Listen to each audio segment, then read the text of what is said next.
আসসালামু আলাইকুম। খুব ভালো লাগছে সবার সঙ্গে দেখা করার এই সুযোগটা পেয়ে। এই পুলিশ সপ্তাহ উপলক্ষে এই সুযোগটা হলো। আপনাদের কাছ থেকে কিছু প্রাথমিক বক্তব্য শুনলাম, শুনে বুঝতে পারলাম যে অনেকগুলো কাজ অসম্পূর্ণ রয়ে গেছে, যেটা আমাদের পক্ষ থেকে করা উচিত।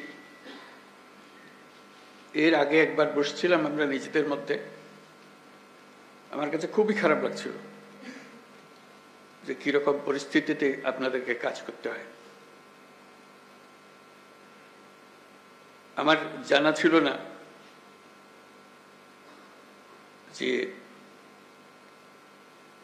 দৈনন্দিনভাবে যে কঠিন অবস্থায় আপনাদেরকে জীবনযাপন করতে হয়, সেটার মাত্রা কত গভীর। তাৎক্ষণিকভাবে আমরা কিছু সিদ্ধান্ত নিয়েছিলাম, সেটা আশা করি বাস্তবায়ন হয়েছে। কদ্দূর হয়েছে সেটা আবার খোঁজ নেব। আজকের বৈঠকের যেটা প্রধান ফল হবে, আপনাদের বিষয়গুলো আবার উঠলো আমার কাছে, যেটা নিয়ে আবার বসবো, যাতে আপনাদের একটা সহায়ক পরিস্থিতির সৃষ্টি করা যায়, যাতে আপনাদের কাজ করার মধ্যে একটা উৎসাহ আসে এবং পরিস্থিতি আপনাদের সহায়ক হোক। আজকে ভালো লাগলো যারা প্রযুক্তির মাধ্যমে বিভিন্ন জায়গা থেকে উপস্থিত আছে। আমি দেখছিলাম কোথা থেকে এসছে, সারা বাংলাদেশ জুড়ে সব জায়গা থেকে যোগদান করেছে। তাদের সবাইকে আমি দূর থেকে সালাম দিচ্ছি। আশা করি সুযোগ হবে ভবিষ্যতে একসঙ্গে বসে আলাপ করার। আমি লিখিত বক্তব্য পাঠ করি। বিসমিল্লাহির রহমানির রহিম। সম্মানিত উপস্থিতি ও প্রিয় পুলিশ সদস্যবৃন্দ,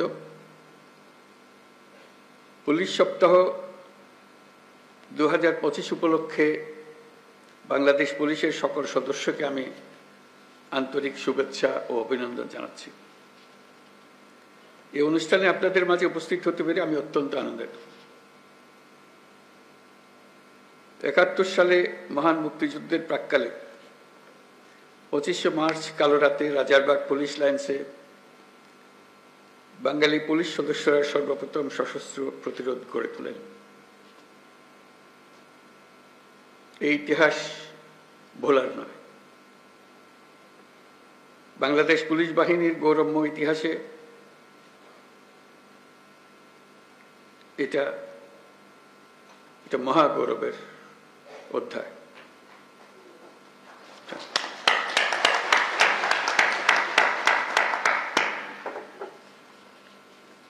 আজকের দিনে মহান মুক্তিযুদ্ধের শহীদ পুলিশ সদস্যদের আমি গভীর শ্রদ্ধা নিবেদন করছি।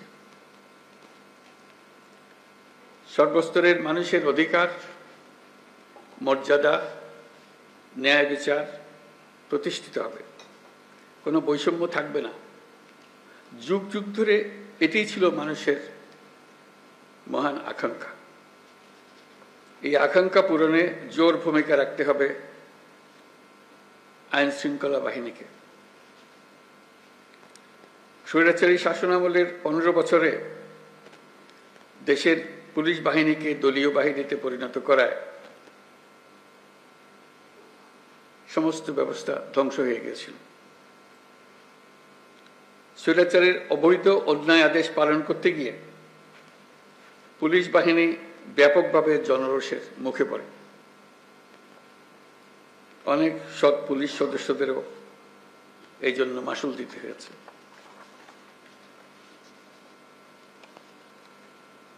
প্রিয় পুলিশ সদস্যগণ, গত আগস্টে অন্তর্বর্তী সরকার যখন দায়িত্ব গ্রহণ করে, সে সময় এদেশের আইন শৃঙ্খলা বাহিনী ভঙ্গুর অবস্থায় ছিল।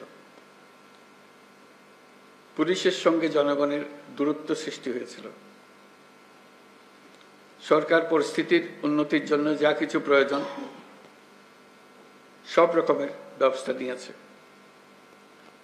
সড়ক মহাসড়কে বিশৃঙ্খলা ও জনদুর্ভোগ নিরসন, বিশেষ অভিযান পরিচালনা, অংশীজনের সাথে পুলিশের আন্তঃযোগাযোগ জোরদার করা,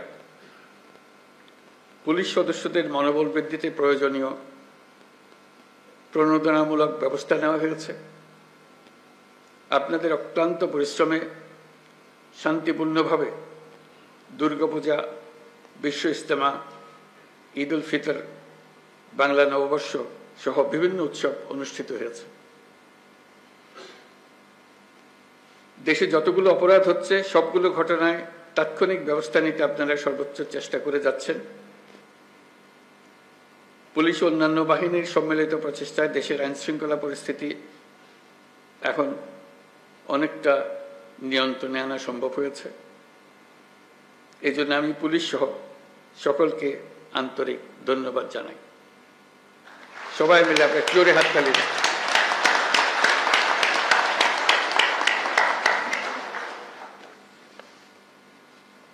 এই হাততালি আপনাদের প্রাপ্য।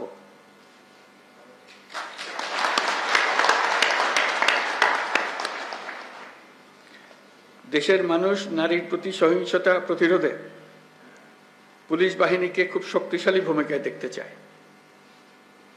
আমি আপনাদের প্রতি আহ্বান জানাই, নারী ও শিশুর নিরাপত্তায় সর্বোচ্চ সংবেদনশীল হয়ে কাজ করবেন।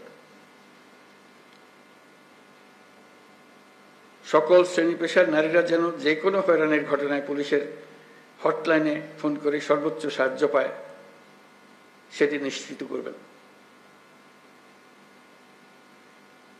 নারী এবং শিশু নিরাপত্তা পেলে আমরা বুঝতে পারব দেশ নিরাপত্তার দিকে অনেক দূরে এগিয়ে গেছে।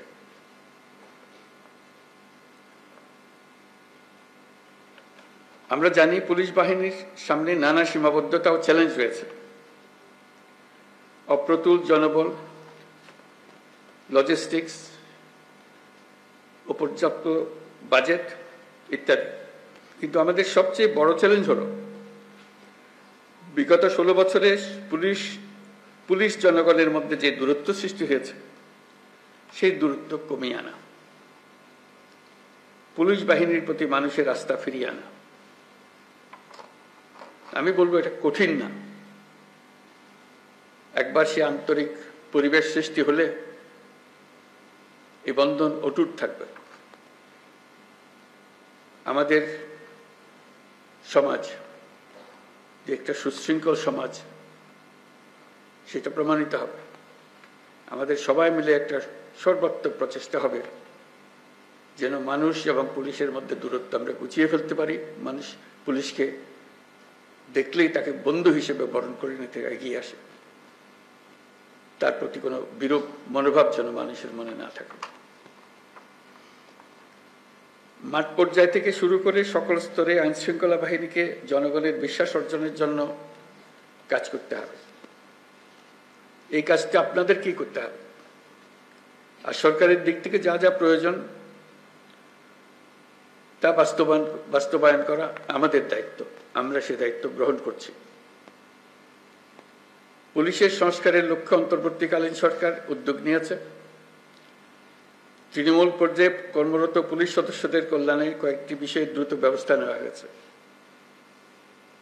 আজকের এই মিটিং এর পরে আপনাদের সঙ্গে সবার সঙ্গে সারা দেশের সবার সঙ্গে সাক্ষাৎ হওয়ার কারণে, আপনাদের কথা শোনার কারণে আমরা আবার দ্রুত একবার বসবো সবাই মিলে, যাতে করে যে সমস্ত সমস্যা আছে সেগুলা দ্রুত সমাধান বাস্তবায়ন করা যায়। সেটা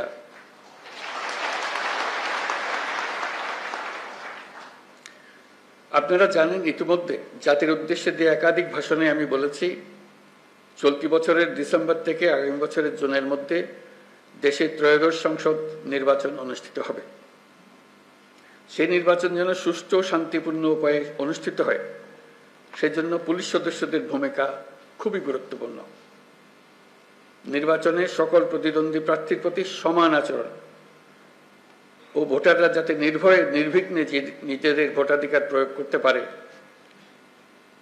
সেই পরিবেশ নিশ্চিত করা আপনাদের এবং আমাদের সর্বোচ্চ দায়িত্ব। মনে রাখবেন, কোনো ব্যক্তি যদি অন্যায় বা অনিয়মের মাধ্যমে নির্বাচিত হয়, সে ব্যক্তির দ্বারা ন্যায় প্রতিষ্ঠা সম্ভব নয়। সুতরাং নিশ্চিত করুন যাতে কারো দ্বারা ব্যবহৃত না হন। সত্য ন্যায় প্রতিষ্ঠার ব্রত হিসেবে নির্বাচনে নিজেদেরকে নিয়োজিত করবেন। পুলিশ বাহিনীর সদস্য হিসেবে তারও চাইতে বড় বিষয় এদেশের একজন নাগরিক হিসেবে ভবিষ্যতে কখনো যেন পুলিশ বাহিনীকে দলীয় বাহিনী বা অন্যায় কাজে ব্যবহার না করা যায়, তার জন্য একটা সুষ্ঠু ও নিরপেক্ষ নির্বাচন অত্যন্ত জরুরি। নির্বাচনের আগের সময়টা অনেক কঠিন সময়। আপনাদের সজাগ দৃষ্টি রাখতে হবে পরাজিত শক্তি যেন কোনোভাবেই দেশকে অস্থিতিশীল না করতে পারে। আমি আগেও বলেছি, আবারও আপনাদেরকে নিয়ে স্মরণ করিয়ে দিচ্ছি সবাইকে, আমরা একটা যুদ্ধ অবস্থায় আছি। অশুভ চক্র আমাদের স্বপ্নকে, আমাদের ঐক্যকে ভেঙে দিতে সব শক্তি নিয়ে চেষ্টা করছে এবং চেষ্টা আরো কঠোরতর করবে। একে প্রতিহত করার জন্য আপনাদেরকে সব সময় সতর্ক থাকতে হবে, জাতিকে রক্ষা করার জন্য। বর্তমান অন্তর্বর্তীকালীন সরকার দায়িত্ব নেওয়ার পর থেকে আমরা ন্যায্য অন্যায্য আন্দোলনে মানুষকে রাস্তায় নেমে আসতে দেখেছি। এসব পরিস্থিতিতে আপনারা ধৈর্যের পরিচয় দিয়েছেন। আশা করি একই রকম ধৈর্যের পরিচয় দিয়ে আগামী দিনগুলোতে আপনারা কাজ করে যাবেন। পুলিশ জনগণের বন্ধু। পুলিশ বাহিনীকে সেই ইমেজ প্রতিষ্ঠা করতে হবে। এটা কঠিন হলেও এটাই ন্যায্য, এটাই আমাদের করতে হবে। প্রথমবারের মতো এবার পুলিশ সপ্তাহে ধর্মীয় নেতা, সাংবাদিক ও বিভিন্ন সম্প্রদায়ের নেতাদের সঙ্গে বৈঠক অনুষ্ঠিত হবে বলে আমি জানতে পারলাম। এই বৈঠকে পুলিশের উপর জনসাধারণের প্রত্যাশা নিয়ে আলোচনা হবে। আমার প্রত্যাশা হলো এটি যেন চলমান থাকে। প্রতি বছর পুলিশ সপ্তাহে যেন এ ধরনের বৈঠক অনুষ্ঠিত হয়, আর যেন পুলিশ সপ্তাহের জন্য অপেক্ষাও করতে না হয়। সুযোগ পেলে এই ধরনের বৈঠক দরকার, তাতে পরস্পরের বোঝাবুঝিটা পরিষ্কার হয়ে যায়। পুলিশের সঙ্গে জনগণের দূরত্ব কমিয়ে আনতে এটা অত্যন্ত জরুরি। আমরা একটা ন্যায্যতার ভিত্তিতে গঠিত একটি বৈষম্যমুক্ত গণতান্ত্রিক বাংলাদেশ নির্মাণের স্বপ্ন দেখছি। আমরা দ্বিতীয় বাংলাদেশ গঠন করার স্বপ্ন দেখছি। জুলাই গণ অভ্যুত্থান আমাদের সেই সুযোগ করে দিয়েছে। এই সুযোগ যেন আমরা না হারাই। এই সুযোগ হারালে আমরা পরবর্তী প্রজন্মের কাছে চিরজীবনের জন্য দায়ী থাকব। বিশ্বের বুকে একটি শান্তিপূর্ণ সমৃদ্ধ দেশ হিসেবে বাংলাদেশ মাথা তুলে দাঁড়াচ্ছে এবং মাথা উঁচু করে রাখবে সবসময়। এই স্বপ্ন পূরণে আপনাদের ভূমিকা অনেক।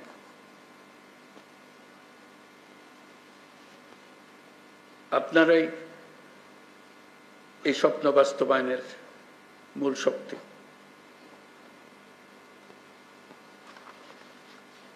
পুলিশের কাজকর্ম, পুলিশের সঙ্গে মানুষের সম্পর্ক, এটা দেখেই সারা দুনিয়া বিচার করে আমরা সভ্যতার কোন স্তরে আছি। আমরা সভ্যতার সর্বস্তরে যেতে চাই, এটাই আমাদের স্বপ্ন। এই স্বপ্ন বাস্তবায়নে আপনারা একটা অত্যন্ত গুরুত্বপূর্ণ শক্তি। বাংলাদেশ পুলিশ বাহিনী যেন গোটা বিশ্বে প্রশংসিত হয়, দেশের সকল মানুষের কাছে প্রশংসিত হয়, এই প্রত্যাশা নিয়ে আমার বক্তব্য শেষ করছি। সবাই ভালো থাকবেন। আসসালামু আলাইকুম।